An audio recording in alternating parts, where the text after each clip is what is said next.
제목이 주의 강림이 가까웠다 그러는데,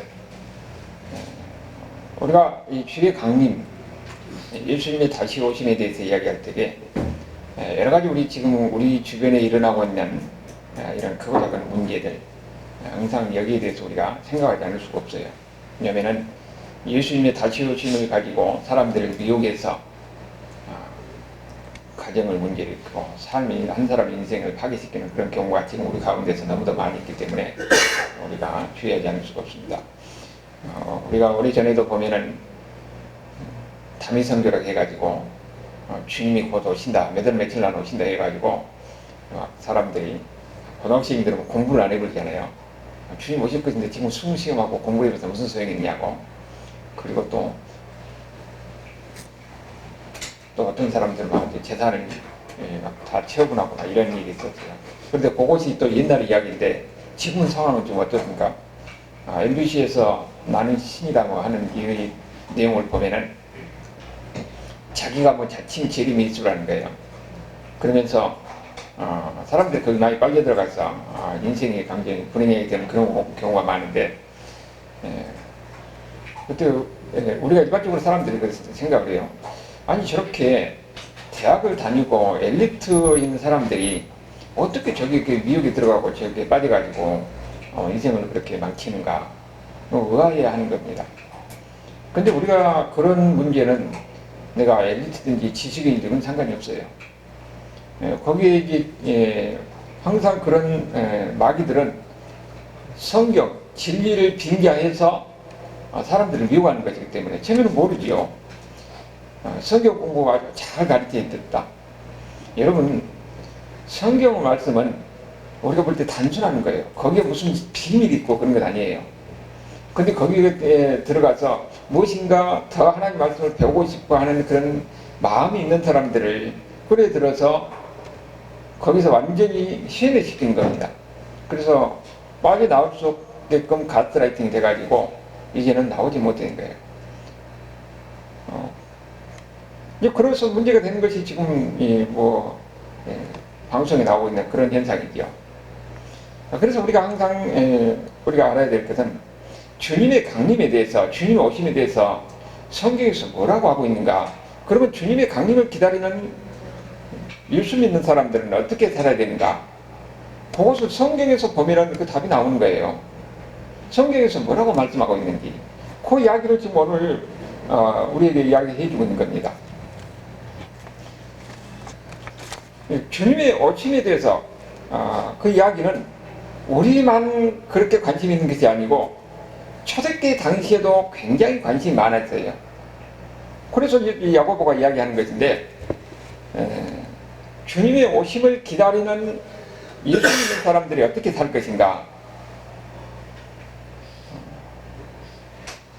왜냐하면 예수님의 오심을 기다리는 사람들은 지금 잘못된 사고방식으로 하지만 주님이 오실 것인데, 곧 오실 것인데, 우리가 이렇게 저렇게 할 필요가 있느냐 하고 그렇게 사는 사람이 있는가 하면은, 주님의 오심을 기다리면서 더 경건하고 더 아름답게 사는 사람이 있기 때문에 그게 잘못된 것을 가르치기 위한 것이죠. 그리고 일단 우리는 예수님의 오심에 대해서 우리가 분명히 이해할 필요가 있는 겁니다. 여기에 나오는 야고보가 누구냐면은 예수님의 동생 야고보예요. 예수님의 동생 야고보는 예수님을 믿지 않았잖아요. 자기 형님인데, 자기가 먹고 살고 같이 한 사람인데 어떻게 이분이 메시아냐, 믿지 않았던 거죠. 그런데 언제 믿었습니까? 예수님이 십자가에 죽으시고 부활하시고 승천한 광경을 직접 목격하는 겁니다. 예수님이 죽으시고 부활하시고 하늘로 올라가신 광경을 목격했어요. 그 이야기가 지금 어떻게 나옵니까? 사도행전 1장 9절 11절까지 여기 한번 봐봅시다. 사도행전 여러분 성구 찾기에 그거 다 있어요. 거기 보면은 이 말씀을 마치시고 그들이 보는데 올려져 가시니 구름이 그를 가리려 보이지 않게 하더라. 올라가실 때 제자들이 자세히 하늘을 쳐다보고 있는데 흰 옷 입은 두 사람이 그들 곁에 서서 갈릴리 사람들아 어찌하여 서서 하늘을 쳐다보느냐. 자, 다 같이 읽습니다. 너희 가운데서 하늘로 올려진 이 예수, 하늘로 가심을 본 그대로 오시리라 하였느니라. 예수님이 하늘로 올라간 그 모습 그대로 다시 그렇게 오신다는 거예요. 예수님이 다시 오신다고 천사가 분명히 예수님이 하늘로 올라가는 광경을 누가 봤습니까? 바울은 당시에 이 복음을 전할 때에 바울 당시에 그 예수님의 올라가는 승천하는 광경을 본 사람이 500명이 된다고 그랬어요. 500여 명이. 그들은 예수님이 승천하는 광경, 하늘로 올라가는 광경을 봤어요. 그리고 그 올라간 그 모습대로 다시 오신다는 것을 그들은 믿었습니다. 그리고 500명의 성도들뿐만 아니라 주변에 있는 사람들, 초대교회 성도들도 예수님이 다시 오신다는 것을 믿었어요. 그런데 언제 오실지는 말씀 안 하셨어요. 언제 오실지는 모르는 겁니다. 예수님이 오신 것은 분명한데 언제 오실지는 모르는 거예요. 그런데 당시의 초대교회, 이 당시 사람들은 예수님이 당대에 오실 줄 알았어요.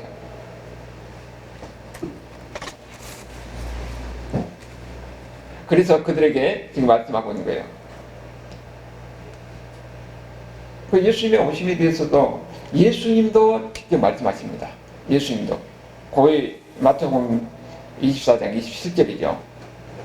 번개가 동편에 나서 서편까지 번쩍인 같이 인자의 임함도 그러하리라. 예수님이 어떻게 오신다고요? 번개가 번쩍인 것 같이 오신다는 겁니다. 갑자기 오신다는 거예요. 우리가 예상하지 못하는 가운데서 예수님이 오실 수 있다는 것을 이야기하는 겁니다. 그리고 그럴 때를 어떻게 비유하느냐? 마태복음 24장 30절에 뭐라고 합니까? 노아의 때와 같이 인자의 임함도 그러한다고 그랬어요. 자, 같이 읽어봅시다. 노아의 때가 어떤 상황인가? 38절 39절 다 같이 읽습니다. 홍수전에 노아가 방주에 들어가던 날까지 사람들이 먹고 마시고 장가들고 시집가고 있으면서 홍수가 나서 그들이 다 멸하기까지 깨닫지 못하였으니 인자의 임함과 이와 같으니라. 이거 보면은 완전히 우리가 생활하는 일상생활이에요. 그 당시에 노아 때 그 사람들은 먹고 마시고 일상생활하고 있는 겁니다. 그런데 지금 어떻게 됩니까? 갑자기 홍수가 임하는 거예요. 그런데 홍수가 임한다는 그 메시지를 들은 노아의 가족들만 구원을 받고 나머지 사람들은 그런 일이 있을 것이라는 것을 상상도 할 수 없었지요. 그래서 그들은 심판에서 다 멸망하는 겁니다. 예수님이 오심도 마찬가지예요. 예수님이 오심에 대해서 수없이 이야기를 하고 있지만은 사람들은 그것을 믿지 않으면 어떻게 됩니까? 갑자기 어느 그 순간에 다른 사람들은, 안 믿는 사람들은 어때요? 다 망하는 겁니다. 오직 예수님의 다시 오심을 기다리는 그 사람들만이 그들이 구원을 받고 그들이 천국 가고 천국 백성으로서 살 수 있다는 것을 우리에게 이야기하는 거예요. 그런데 예수님께서도 이렇게 말씀하시고 그 당시에 야고보도 이렇게 말씀하셨는데 그들은 지금 뭘 기다리겠습니까? 그 당시에 초대교회 성도들에게 제일 기다리는 것은 우리가 지금 힘들고 어렵게 살고 있지만은 예수님이 다시 오실 것이다. 이미 예수님이 다시 오시면은 우리가 지금은 고통을 당하고 어려움을 당하고 있지만은 우리는 예수님 안에서 구원을 받아서 천국 백성으로서 이런 고통과 아픔과 어려움에서 벗어나서 자유와 기쁨과 찬송을 누리며 살 것이라는 이런 기대가 있는 겁니다. 그러니까 그들은 어떻게 되겠어요? 예수님이 당대에 오실 것이다 그런 생각을 가지고 그들을 기대하고 살았던 거지요. 그런데 당대에 오지 않은 그들은 어떻게 됩니까? 그들에게 여러 가지 실망하고 있는 모습을 보고 야고보가 이 말씀하고 있는 거예요. 여러분 우리가 성경에 보면은 예수님이 다시 오신다 하는 이야기가 신약성경에 300곳 이상이 나옵니다. 왜 성경에서는 그러면 신약성경에서 예수님이 다시 오신다고 하는 그런 이야기가 이렇게 계속 나오느냐? 그것이 우리의 현재의 삶과 밀접하게 연관되어 있기 때문에 예수님이 다시 오신다는 말을 계속 이야기하면서 강조하고 있는 겁니다. 예수님의 다시 오심에 대해서 믿고 예수님의 다시 오심을 기다리는 사람들은 이 예수님의 다시 오심을 바라면서 우리가 지금 현재 어떻게 살아야 될 것인가? 어떤 사람같이 예수님이 다시 오시면은 이 세상 끝났다 그러면은 이제 내 마음이 이렇게 일할 필요도 없다 하고 그렇게 사는 사람이 있는가 하면은 오히려 예수님의 다시 오심을 맞이하면서 준비하면서 더 경건을 하고 더 아름답고 더 거룩하게 사는 사람이 있는 거예요. 거기에서 어떻게 살 것인가 하는 것을 성경에서 우리가 거기서 답을 얻는 겁니다. 예수님이 다시 오시면 결국 우리의 삶에 그만큼 큰 영향을 미치기 때문에 그걸 강조하는 거예요. 오늘 지금 야고보서에서도 예수님의 다시 오심을 대해서 이야기하고 있는데 오늘 7절에 뭐라고 그랬습니까? 그러므로 형제들아 주께서 강림하시기까지 길이 참으라 그랬죠. 강림하신다는 말을 우리가 일반적으로 파루시아라고 많이 해요. 근데 강림하신다는 말이 여기만 있는 게 아니라 여러 군데에 나오는 겁니다. 데살로니가 후서 2장 8절에 뭐라고 그랬습니까? 그때 불법한 자가 나타난 주 예수께서 그의 입의 기운으로 그를 죽이시고 강림하여 나타내신다고 그랬어요. 강림한다는 말이 파루시아 말인데 나타난다는 말도 에피파니란 말이에요. 여러분 주연절이라는 말을 많이 들어봤죠? 주연절. 우리 기독교는 사용하지 않는데 동방종교에서 주연절을 지켜요. 주연절이 뭐냐면은 여기서 나온 말이에요. 주에 나타나신 에피파니 그래가지고 주연절이라고 절기를 지킵니다. 그것이 크리스마스에서 12일이 지나면 1월 6일인데 그 사람들 1월 1일이 성탄절이에요. 동방종교는 1월 6일이 성탄절입니다. 그런데 여기 나타나신다는 말이 초림 때 사용되기도 하지만은 재림 때 사용되기도 해요. 다시 오실 때. 여기 이런 주에 다시 오심에 대해서 이렇게 이야기하고 있어요. 성경에서 이것뿐만 아니라 다른 것도 세 가지 언어로 그렇게 주의 다시 오심에 대해서 이야기하고 있어요. 그러면은 이 예수님의 다시 오심에 대해서 이렇게 이야기한 이유가 뭐냐? 여기 뭐라고 그랬습니까? 주께서 강림하시기까지 길이 참으라 그랬어요. 참으라 말이 나올 때는 왜 참으라 말입니까? 현재 삶이 어려우니까 참으라는 거예요. 그 당시에 초대때 당시에 예수 믿는 사람들은 어떤 사람이었어요? 다 가난한 사람들이에요. 가난하고 힘들고 어려운 환경 속에서 있는 사람들을, 그 사람들이 다 예수 믿는 사람들이었습니다. 그 어려운 환경 속에 있는 사람들이 예수 믿어서 무엇을 그들을 기다리겠습니까? 지금의 환경 속에서 우리가 어떻게 할 방법이 없어요. 오직 예수님께서 다시 오셔서 이런 가난하고 힘들고 남의 노예 생활하고 이런 상황을 빨리 벗어나기를 기대하고 그렇게 사는 겁니다. 그래서 이런 사람들에게 이야기하는 거예요. 예수님이 다시 오실 날이 어떤 겁니까? 가깝다는 거잖아요. 그러니까 길이 참으라 이렇게 이야기하고 있습니다. 당시에 여기 야고보서가 쓰여질 때는 어디라고 그랬습니까? 예수님이 AD 33년에 돌아가셨잖아요. 그러면은 AD 49년 이전에 쓰여진 것이 야고보서니까 그때는 이방인들이 아직 교회에 들어오기 전입니다. 그러니까 유대 그리스도인들이에요. 유대 그리스도인들. 그러면은 유대인들로서 예수 믿는 사람들은 어떤 사람들이냐? 그 사람들은 이중적으로 박해를 받고 있던 사람들입니다. 로마에서 유대인들이라고 박해를 받았는데 유대인 안에서도 자기들하고 다르다고 예수 믿는 사람들을 박해하는 겁니다. 이렇게 이중적으로 고통을 당하고 어려움을 당하고 있는 가운데 그들이 신앙생활을 하고 있는 거예요. 그들을 향해서 뭐라고 합니까? 참으라고 이야기하는 거예요. 참으라고 이야기하면서 뭐라고 그랬어요? 주님의 오심이 가까웠다고 이야기합니다. 여러분, 우리가 이 사람이 보면은요, 삶이 어려울수록 주님의 오심을 소망하고 기다립니다. 우리가 대표적으로 보면은 그 미국의 흑인들이 있잖아요. 미국의 흑인들이 그들의 노예 생활은 초대교 당시하고 달라요. 이들은 굉장히 어려운 가운데 살았습니다. 흑인들이 와가지고 이제 그 미국이 이제 기독교 국가니까 거기서 이제 영향을 받아서 흑인들 가운데서 믿는 사람들이 있잖아요. 근데 그들은 삶을 바꿀 형편이야. 저희들 힘이 없어요. 그냥 노예 가운데서 현실을 받아들이고 살 수밖에 없습니다. 그들에게 있는 희망은 뭡니까? 천국이에요. 자기들도 어떻게 환경을 변화시킬 수도 없고 내 자식들도 노예 가운데서 남에게 이렇게 고통을 당하고 아픔을 당하고 살 수 있는 그런 환경 속에서 그들이 소망을 가질 수 있는 것은 뭡니까? 천국입니다. 예수님이 다시 오셔서 이 고통과 아픔에서 벗어나서 예수님과 함께 이렇게 행복하고 즐겁게 사는 그것을 기다리는 겁니다. 그래서 그들은 항상 노래하는 것이 뭐냐면 천국을 노래하는 거예요. 우리가 일제시대 때도 마찬가지입니다. 일제시대 때 암울한 상황 속에서 그때 요한계시록이 많이 설교가 된 이유가 바로 그가 있는 겁니다. 이 땅에서 희망이 없기 때문에 그리스도인들은 바로 천국을 바라보면서 소망을 가지고 거기서 희망을 가지고 살았던 거예요. 오늘 우리도 마찬가지입니다. 삶이 어려운 사람일수록 천국을 소망하면서 천국을 노래하면서 그리고 또 천국을 바라보면서 사는 겁니다.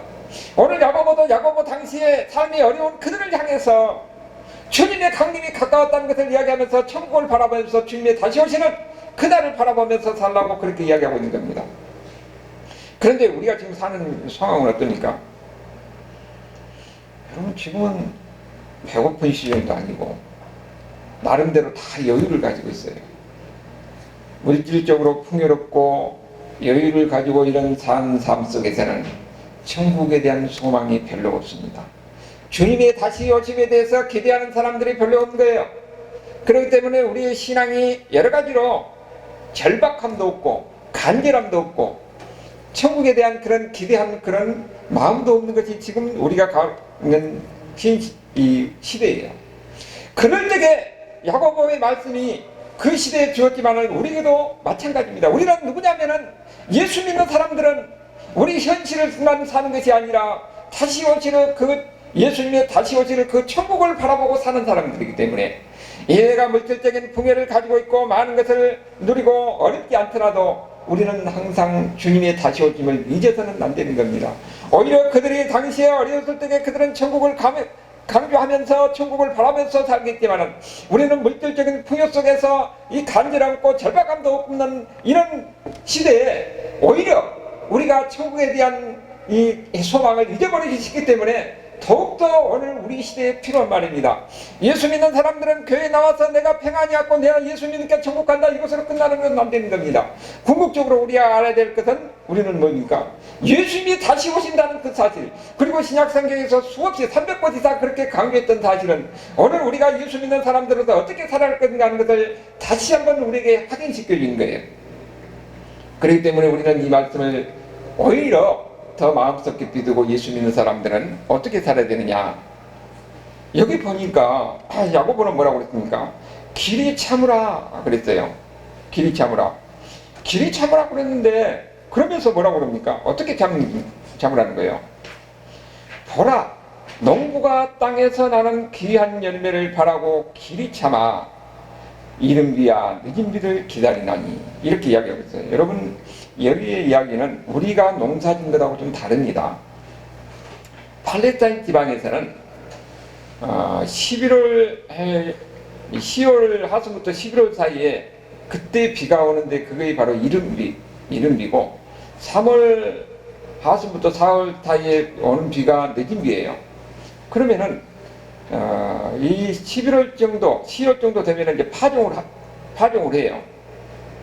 그러면은 파종을 하고 비를 기다리는 겁니다. 거기는 우리나라 같이 뭐 애굽에는 나일강이 있어가지고 관계를 잘해서 하면은 얼마든지 농사지기 때문에 하늘을 바라보질 않아요. 그런데 팔레스타인 지방은 다 돌밭이고 그렇기 때문에 하늘에서 비가 안 오면은 농사를 지을 수가 없습니다. 그렇기 때문에 그들은 뭐를 바라고 있어요? 하늘에서 비가 오면 기다리는 거예요. 이미 파종을 해서 여러 가지 경작을 해서 다 준비해 놓고 이제 남은 뭐예요? 비가 와야 돼요. 그리고 그것이 이제 어느 정도 어느 정도 이제 자라서 결실할 때가 이제 3월 정도 되는 거예요. 그때 비가 내려야 열매를 맺고 이 과실이 튼튼해지는 거지요. 그때 비가 안 오면 또 헛수고가 되는 겁니다. 그래서 그들이 이른 비 늦은 비를 기다린다는 것은 내가 아무것도 안 하고 내가 천국을 위해서 이렇게 준비한다는 것이 아니라 내가 할 수 있는 것을 다 하는 거예요. 씨를 뿌리고 열심히 일해서 가꾸고 그 다음에 하늘을 바라보고 비가 내리기를 기다리는 겁니다. 이게 바로 적극적인 기다림이에요. 소극적으로 내가 아무것도 하지 않고 기다린다는 말이 아니라 농부의 기다림은 내가 열심히 일을 하고 준비해서 비가 오기를 기다리는 것 같이 우리 예수 믿는 사람들의 그 천국을 기다리는 기다림이 어떤 기다림이냐? 내가 할 수 있는 일을 다 하는 겁니다. 주님께서 나에게 맡겨주신 일을, 주님께서 나에게 주는 일은 사명이라고 생각하는 일, 내가 어떻게 하면 성경에서 우리가 주님을 잘 섬기하는 것을 가르쳐준 대로 열심히 하나님을 믿고 섬기면서 그리고 또 주님께서 맡겨진 일을 잘 하는 것이, 그러면서 기다리는 것이 천국을 기다리는 삶이에요. 주님이 다시 오심을 기다리는 삶입니다. 그러면서 오늘 우리에게 어떻게 살 것인가? 예수님의 말씀을 우리가 거기에 예수님이 교회에 있는 모든 성도들이 예수님이 다시 오심을 기다리는 그 기다림의 삶이 무엇인가 하는 것을 우리에게 가르쳐 줬기 때문에 그 기다림을 우리가 봐야 됩니다. 그게 바로 달란트 비유가 나오고 문화 비유가 나오는 거예요. 여러분, 그 달란트 비유에서는 뭐라고 그럽니까? 5달란트를 맡긴 사람이 있고 2달란트, 1달란트를 맡긴 사람이 있잖아요. 주인이 맡겨놓고 먼 나라에 갔다가 다시 다시 와서 그걸 계산하는 겁니다. 5달란트 맡긴 사람은 5달란트를 남겼어요. 2달란트를 맡은 사람도 2달란트를 남겼습니다. 근데 한 달란트 맡은 사람은 어떻게 됩니까? 아무것도 안 하고 그냥 땅속에다 좀 묻어놓고 주인이 오니까 그 1달란트를 그대로 주잖아요. 그래서 나중에 어떻게 돼요? 악하고 게으른 종이라고 그래요. 그걸 뺏어가지고 오히려 있는 사람한테 돌린다는 겁니다. 여러분 보면은 우리가 1달란트가 작다 그렇게 생각하는데 그게 아니에요. 1달란트로 금으로 치면 금 35kg예요. 은으로 은 35kg면 굉장한 겁니다. 우리는 나름대로 다 자기의 달란트, 자기의 재능을 받았습니다. 하나님으로부터 받은 재능, 하나님으로부터 받은 은사, 하나님께서는 달란트를 가지고 내가 주님을 위해서, 하나님 나라를 위해서 어떻게 내가 헌신하고 충성했는가, 나중에 하나님이 그것을 계산한다는 겁니다. 문화 비유도 마찬가지예요. 한 문화가 60문화니, 아니 한 달란트가 60문화니까 적은 것이 아니지요. 우리에게 받은 대로 하나님은 나중에 계산하는 게 다 똑같잖아요. 여러분 보면은 세상에서 사람이 다양하잖아요.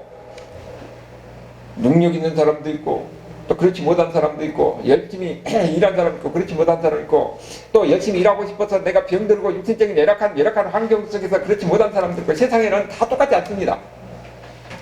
여러 가지 어려운 가운데 있고 또 힘든 가운데 있고, 사람이 또 일하다 보면은 또 안 돼가지고 망해서 고통을 당한 사람도 있고, 여러 가지 다양한 가운데 있는 겁니다. 그런데 이 환경 속에서 하나님께서 나에게 준 재능, 나에게 준 달란트, 그걸 가지고 내가 어떻게 살았냐 하는 것을 나중에 하나님께서 계산한다는 겁니다. 그때 우리는 그걸 어떻게 살아야 될 것이냐?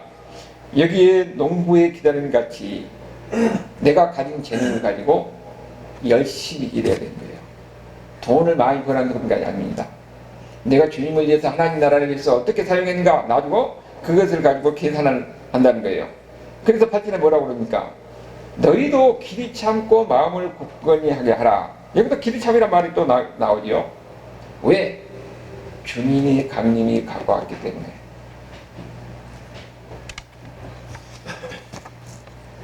초대교회 당시 아까 뭐라 그랬습니까? 그 당시의 성도들은 주님이 오신다는 이야기를 그들은 예수님의 승천한 것 광경에서 직접 봤잖아요. 그리고 올라가신 그대로 다시 오신다는 것을 그들은 어떻습니까? 들었잖아요. 그 사람들 한 500명이 넘습니다. 그러면 그때 예수 믿는 사람들도 다 그 이야기를 듣고, 아, 주님이 올라가신 그대로 다시 오실 것을 그들은 기다리고 있는 거예요. 그런데 그들은 우리가 죽기 전에 얼마 있다가 당대에 올 것이다, 그렇게 믿고 있었던 거지요. 거기에 대해서 사람들이 어떻게 됩니까? 안 믿는 사람들이, 아니 누구들은 예수님이 올라갔다가 다시 그대로 온다 하던데 예수님이 언제 오냐? 그러니까 사람들이 보니까 조롱하는 겁니다. 조롱하는 거예요. 거기에 대해서 여기 초대교회 당시에 그것이 수없이 이야기도 했던 거예요. 아니 예수님이 다시 갔다 오신다면서 언제 오느냐? 근데 그것은 그때뿐만 아니라 지금도 마찬가지잖아요. 아니 예수님이 다시 온다면서 이 세상은 지금 예수님 이후로 2000년이 지났는데 다 똑같은데 언제 오느냐? 거기에 대해서 사람들이 무척히 많이 관심을 갖고 있어요. 관심을 갖다 보니까 오히려 거기에 미혹이 돼가지고 사람들이 거기서 뭐 대단하게 거기에서 무슨 해법이 있는 것 마냥 이야기하니까 거기에 빨리 들어가가지고 완전히 개인의 인생을 망치는 그런 경우가 지금도 우리가 눈에 보는 현실 속에서 벌어지고 있잖아요. 이 사람들 다 보면은 사입이나 이단 쪽에서 보면은 이런 불확실한 사실을 가지고 사람들 아주 대단한 것을 비밀을 가르치는 것 마냥 그래서 미워하는 거예요. 거기에 대해서 성경에서 뭐라고 하고 있는가, 그 주님의 오심을 기다리는 기다림이 어떤 것인가 하는 것을 우리가 성경에서 답을 찾아야 돼요. 거기에 대해서 베드로후서 3장 3절 4절에 뭐라고 그랬습니까? 자, 3절 4절 우리가 다 같이 한번 읽어봅니다. 먼저 이것을 알지니 말세에 조롱하는 자들이 와서 자기의 정욕을 따라 행하며 조롱하며 이르되 주께서 강림하신다는 약속이 어디 있느냐, 조상들이 자기로부터 만물이 처음 창조될 때까지 그냥 있다 하니. 여기까지 봅시다. 여기 지금은 여러분 그 당시에도 이런 말이 많이 있었던 거지요. 그러니까 베드로가 그 이야기를 하는 겁니다. 조롱하고 있어요. 아니 예수님이 다시 온다면서 너희들 다 헛돈 믿고 있다는 거예요. 헛된 삶을 살고 있다는 겁니다. 거기에 대해서 주께서 강림하신다는 약속이 있냐 이렇게 이야기하면서 우리 선조들 지금까지 세상이 다 망했느냐, 그 당시를 기준해서 오랜 역사를 지나면서 창조 때부터 지금까지 봐라 무엇이 변하게 되느냐, 그렇게 이야기하는 겁니다. 거기에 대해서 이야기하는 거예요. 그래서 8절 9절에 뭐라고 합니까? 사랑하는 자들아 주께는 하루가, 다 같이 읽어봅니다. 사랑하는 자들아 주께는 하루가 천년 같고 천년이 하루 같다 하는 한 가지를 잊지 말라. 주의 약속은 어떤 일이 되리라고 생각하는 것 같이 되는 것이 아닙니다. 오직 주께서는 너희를 대하여 오래 참으사 아무도 멸망하지 않고 다 회개에 이르기를 원합니다. 여러분 여기에 답이 있는 거예요. 우리의 시간 개념이 아닙니다. 하나님의 관점에서는 뭐라고 해요? 천년이 하루 같고 하루가 천년 같은 겁니다. 그러니까 하나님의 관점에서는 주님이 가까이 온 거예요. 주님 오실 날이 가까이 온 겁니다. 그래서 우리가 항상 주님이 가까이 오시는 날이 오실 날이 가까웠다, 이런 개념을, 이런 생각을 가지고 살아야 된다는 거예요. 그러면은 우리가 지금 인간적인 생각을 할 때에 여기서 베드로후서가 이야기한 대로, 아니 지금까지 세상이 다 이렇게 변하지 않고 그대로 있어 왔는데 언제 주님이 오신다는 것은 세상이 망한다는 것 아닙니까? 세상이 끝나는 거예요. 세상이 와가지고 어떻게 갑자기 끝나느냐 하는 겁니다. 하나님은 창조주 하나님이십니다. 창조주 하나님이기 때문에, 하나님 만드셨기 때문에 여기 이 세상이 심판을 받고 멸망하는 것도 하나님께 달려있는 거예요. 그래서 이야기하는 거예요. 하나님이 이렇게 아직까지 멸망시키지 않고 그대로 둔 것은 하나님이 뭐라고요? 오래 참고 있다는 겁니다. 가능하면은 우리 모든 사람들이 멸망하지 않고 한 사람이라도 그들이 예수를 믿고 구원을 받아서 천국 백성이 되도록 하기 위해서 하나님이 기다리고 참고 계신다는 겁니다. 그들은 세상 사람들은 어리석어서 이 세상이 지금까지 있으면서 언제 멸망하느냐, 아무것도 변하지 않고 그대로 어제도 마찬가지, 오늘도 마찬가지, 내일도 마찬가지로 이렇게 계속대로 이 세상이 그대로 계속될 것인데 어떻게 그걸 망한다는 거냐. 그렇지만 하나님이 이렇게 심판하지 않고 망하지 않고 그대로 주는 것은 가능하면 한 사람이라도 더 멸망하지 않고 그들을 구원하기 위해서 하나님께서 참고 계신다 하는 것을 베드로가 이야기하고 있는 겁니다. 오늘 우리는 여기에서 다시 한번 우리가 하나님이 여기 다시 예수님이 다시 오는 것이 가깝다, 가까이 왔다 하는 것에 대해서 우리가 다시 한번 생각을 볼 필요가 있는 거예요. 여러분, 우리 인생이라는 것은 우리 관점으로 볼 때는 참 오랜 것 같아요. 젊었을 때 보면은 무한대 같잖아요. 근데 나이가 이제 40이 되고 50이 되고 60이 되고 이제 70이 넘어지면은 몸이 아프고 여기 아프고 저기 아프고 그러면 뭘 느끼는가요? 아, 나도 죽을 날이 가까웠구나. 여러분들이 나도 그런 느끼시더라고요. 여기가 아팠다, 때가 아팠다 그러면은 이미 나도 이제 내 몸이 다 돼가는 거구나. 그러면은 뭘 느끼십니까? 아, 인생이라는 것이 한순간이라는 것이 느끼는 거예요.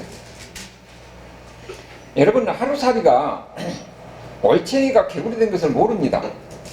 근데 우리 오는 건 어떻습니까? 올챙이가 개구리 된 거 보니까 금방 지잖아요. 하루 살다가 죽어버리는데 올챙이가 개구리 된 걸 어떻게 알아요? 근데 우리 삶이라는 것이 이 하루살이와 같은 삶이라는 거예요. 이것을 알아야 우리 인생에 그렇게 무한 데가 아니고 하루살같이 이런 순간이라는 것을 깨달을 때에 나에게 주어진 삶을 어떻게 살 것인지, 어떻게 살아가고 어떻게 해야 되는 것인지를 우리가 생각할 수가 있고 바르게 살 수가 있는 거예요. 그래서 지혜로운 사람은 뭐라고 그랬습니까? 초장집이 있어요. 지혜로운 사람의 마음은. 어리석은 사람은 잔치집에 있다고 그랬어요. 우리가 초장집에 가서 무엇을 느낍니까? 어떻게까지 같이 있고 또 같이 나누던 사람이 이제 순간 죽고 나니까 허무한 것을 느끼는 거예요. 그렇게 저물러가던 사람이 죽고 나면 인생을 우리가 다시 한번 우리 자신을 돌이켜보게 되는 겁니다. 그러면은 우리도 어느 순간에는 이 세상에 끝나고 결국은 죽게 되는데 이제 남에게 나머진 그런 삶을 어떻게 살 것인가를 우리가 생각해 봐야 되는 거예요. 그냥 내가 이 세상에 이 하나님도 없고 사람이 죽다가 이 살다가 이게 때가 돼서 다 죽은 것으로 끝나느냐. 그런데 여러분 다른 사람을 객관적으로 볼 때는 그렇게 느껴지면 여러분 내 자신의 인생을 볼 때는 그렇지 않아요. 나는 아주 숭고한 존재로 나를 그렇게 생각하고 느껴집니다. 그렇기 때문에 내 인생이 여기서 허무하게 죽는다는 것을 생각하면 너무 아쉬운 겁니다. 그래서 거기에 대해서 어떻게 생각하는 겁니까? 아, 내가 이렇게 살아서는 안 되겠다고 나의 삶을 돌이켜보면서 자신을 점검하고 다시 한번 이 삶을 돌이켜보면서 바르게 산 사람이 있는가 하면은 그냥 생각 없이 지나면서 때가 되면 죽겠지 하고 그렇게 사는 사람이 있는 거예요. 그래서 거기서 초당집에 가서 이 강조하는 것은 거기서 자신을 돌이켜본 것이 이게 지혜로운 삶이 거기서 나오기 때문에 그런 겁니다.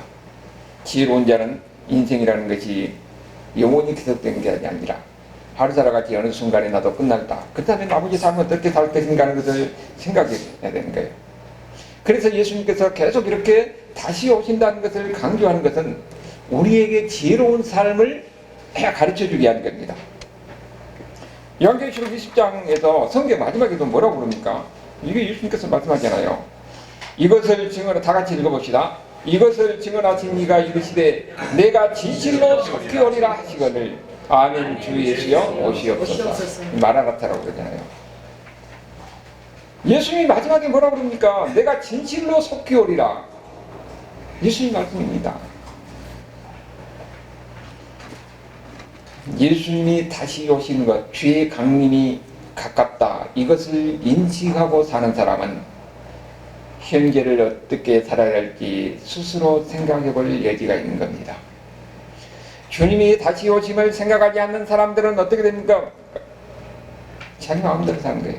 그러나 주님의 다시 오심을 기다리는 사람은 내가 주님 앞에서 어떤 평가를 받는 것인가를 생각하기 때문에 지금 당장 네가 나머지 삶을 어떻게 살 것인가를 생각하지 않을 수가 없는 거죠. 거기에 대해서 성경에서 이야기를 합니다. 예수님께서 그래서 비유로 말씀하셨어요. 어떻게 비유로 말씀하셨습니까? 거기 보면은 마태복음 24장인데 여러분 우리가 직접 찾아봐요.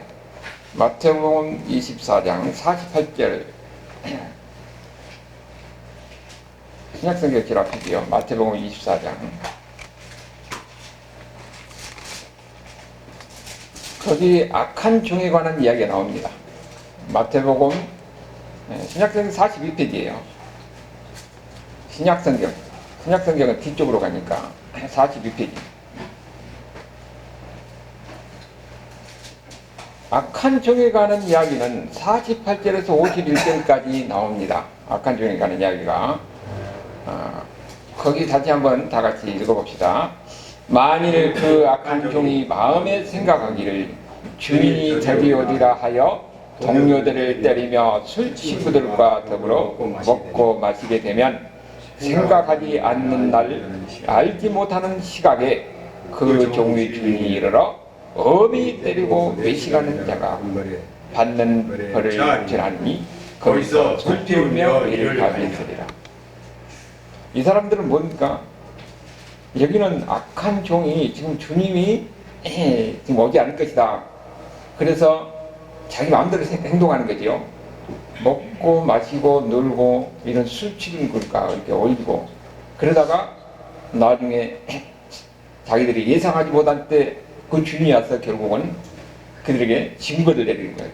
결국은 지옥의 그 고통 가운데서 살 수밖에 없다는 거지요. 여러분, 이런 악한 종이 예수님의 오심에 대해서 부인하는 사람들은 예수 안 믿는 사람들이에요. 예수 안 믿는 사람은 어떻게 삽니까?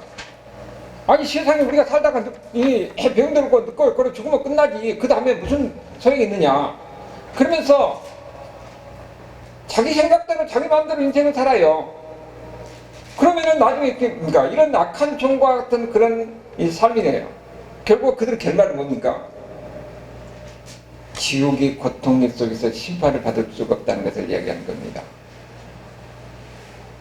그런데 주인 대신 예수님이 오시는 것을 알고 기다리는 사람의 삶은 어떤 것이냐? 그게 45절의 이야기예요. 다 같이 읽어봅시다. 충성되고 지혜인 종이 되어 주인에게 그 집 사람들을 맡아 때를 따라 양식을 나눠줄 자가 누구냐? 주인이 올 때 그 종이 이렇게 하는 것을 보면 그 종이 복이 있으리라. 내가 진실로 너희에게 이르노니 주인이 그 모든 소유를 그들에게 맡기리라. 여러분, 예수 믿는 사람들의 삶은 이렇게 돼야 되는 거예요. 여러분 뭡니까? 주인에게 그 집 사람들이 맡아 때를 따라 양식을 나눠준다고 그랬어요. 착한 일을 하는 거지요. 내 것이니까 나 혼자 사는 것이 아니라 나에게 맡겨준 것을 가지니까 나눠준 겁니다. 나눠준 거예요. 여러분, 여기 이거 보면은 생각의 차이가 그 사람의 삶에 완전히 삶의 방향을 바꾸잖아요. 예수님이 다시 이 땅에 오셔서 이 세상을 심판하실 거라고 믿는 사람하고, 아니 이 세상이 다 옛날부터 있었고 지금까지 수천 년 동안 변함없는데 이거 무슨 세상에 끝날이 때 나는 죽으면 끝난다, 그렇게 생각하는 사람하고 삶이 어떻게 생각하니까 삶이 저게 잔다는 거예요. 여기는 주인이 다시 온다는 것은 예수님이 다시 오신다는 거예요. 예수님이 다시 오시면 생각하는 사람은 어떻게 됩니까? 자기가 받은 것을 가지고 나눠주는 겁니다. 나눠주는 거예요. 이런 사람이 복된 삶이라고 그러는 겁니다. 그리고 나중에 칭찬을 받는 거예요. 오늘 이것을 예수님이 다시 오시는 삶을 기다리는 삶이 무엇인가 하는 것을 우리에게 이야기하는 겁니다. 여러분, 나누어주는 것은 뭐예요? 사랑이에요. 사랑. 그런데 그 사랑은 항상 어떻게 해요? 선행이라는 것은 나 혼자 착한 일을 하고 나 혼자 바르게 산다, 그게 선행이 아니에요. 선행은 이웃과의 관계를 통해서 나타납니다.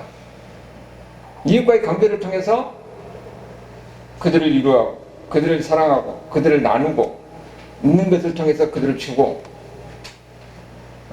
여러분, 태국에서 그 선교사님, 그 선교하신 분 이야기 보니까 어떤 분이 이제 은혜를 받아가지고 전도를 하는데 어떻게 전도하냐면은 그 완고한 사람들 아니에요. 불교의 그 영향을 받은 사람들이.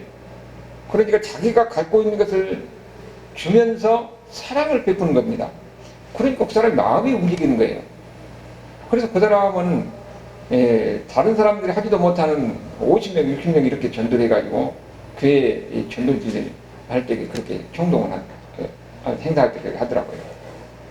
여러분, 우리도 마찬가지예요.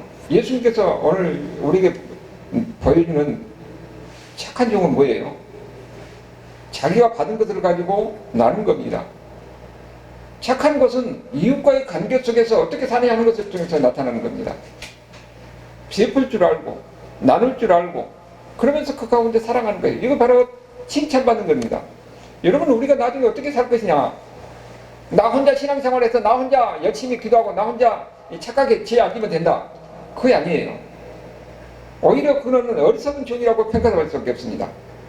우리가 하나님 앞에 이 착한 것은 관계를 통해서 나타나는 것이니까, 그래서 위로하고 사랑하고 나누고 베풀 줄 아는 이런 사람이 바로 주님의 오심을 기다리는 사람의 삶이라는 겁니다.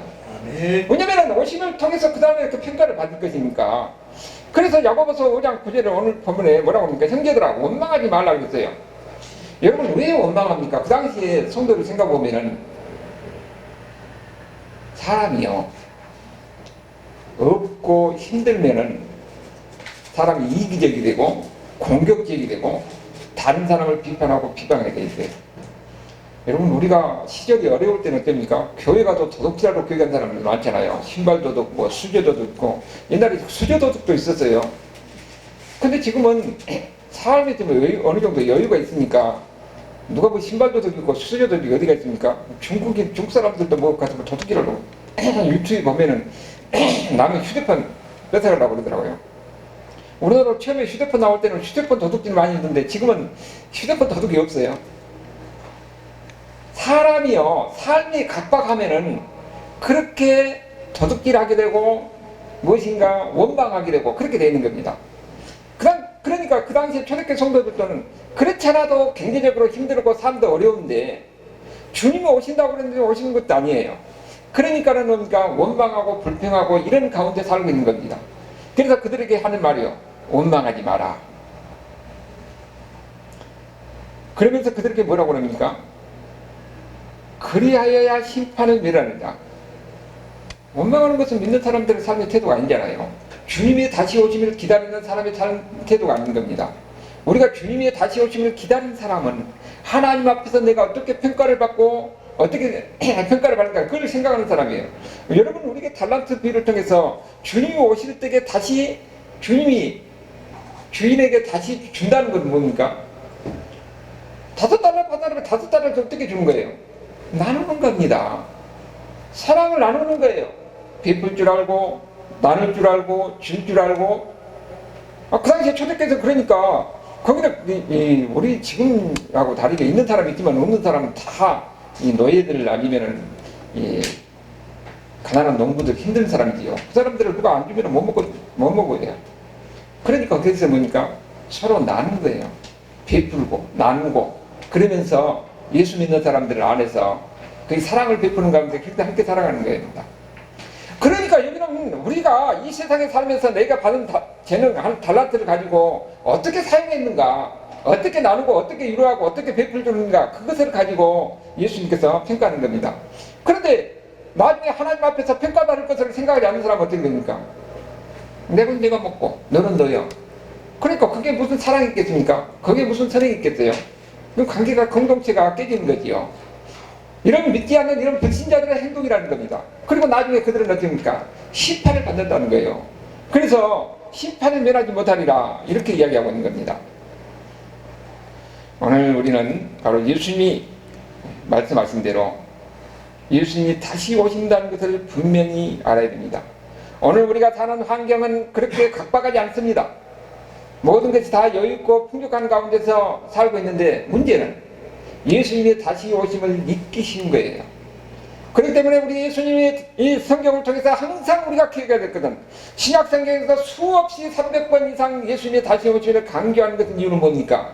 그들에게 그 마음속에서 예수님의 다시 오심을 마음에 심어주면서 천국을 기다리고 예수님의 다시 오심을 기다리는 사람들의 삶을 살라는 겁니다. 거기에 어떻게 예수님의 다시 오심을 믿느냐 안 믿느냐 그것을 기다리냐 안 기다려야 할 때 삶이 달라지기 때문에 그런 겁니다. 예수님이 다시 오심을 기다린 사람은 예수님이 다시 오시는 것이 가깝다고 그렇게 생각하는 사람은 어떻게 되겠습니까? 저 사람이 나에게 해코지를 해도 내가 복수를 하잖아요. 왜냐하면 예수님이 곧 오실 것인데 예수님이 거기에 대해서 갚아줄 것입니까?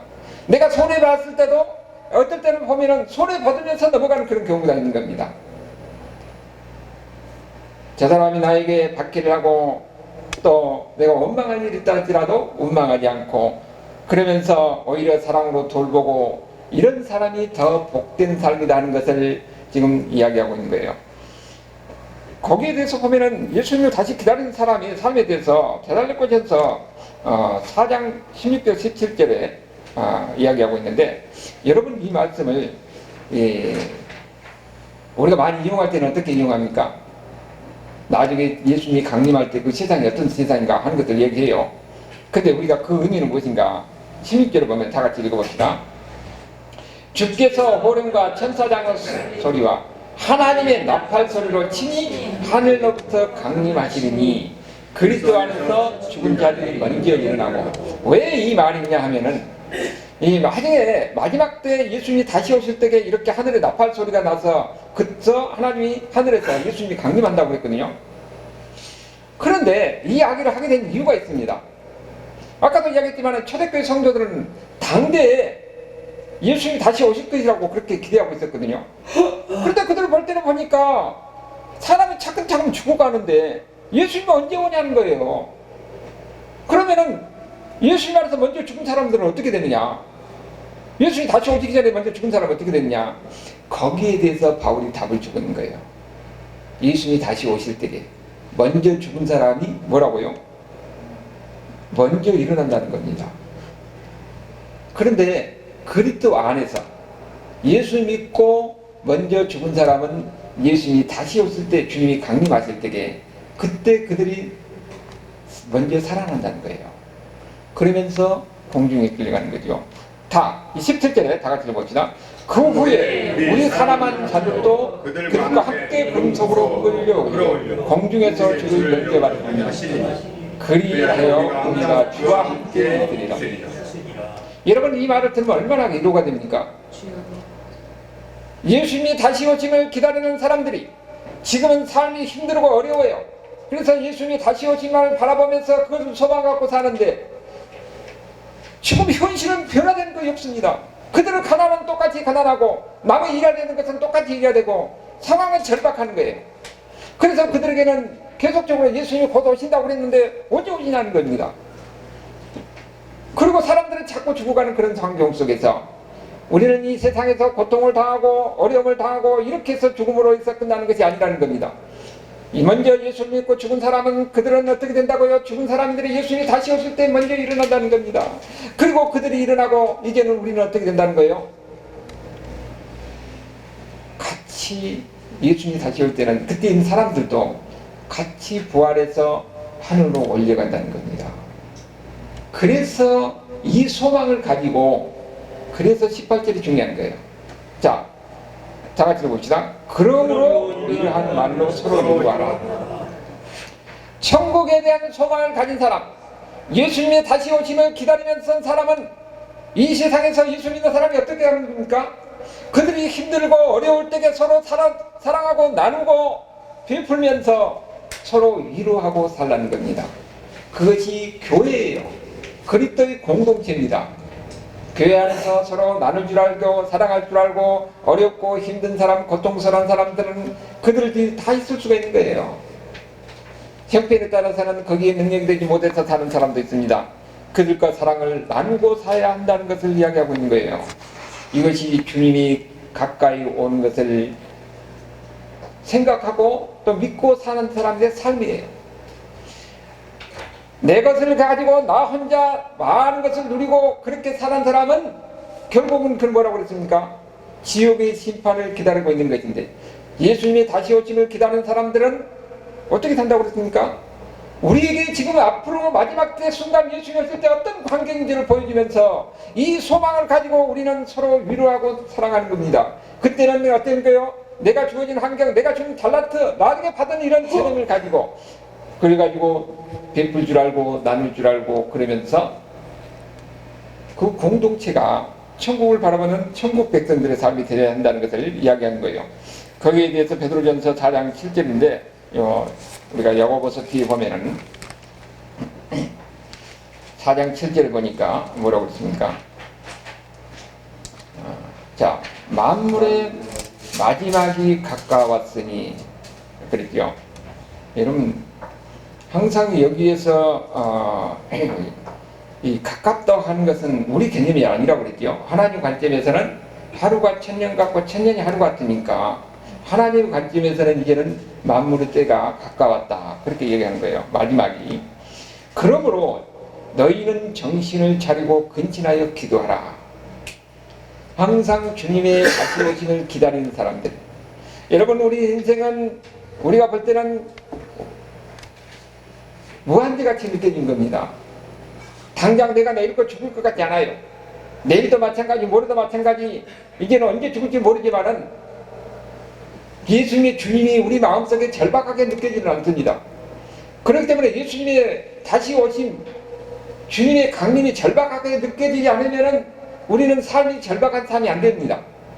그래서 그 당시에 있는 이 초대교회 성도들에게 베드로가 이야기하는 게 주님이 가까웠다는 것을 강조하고 있어요. 그러면서 너희들은 정신을 차리고,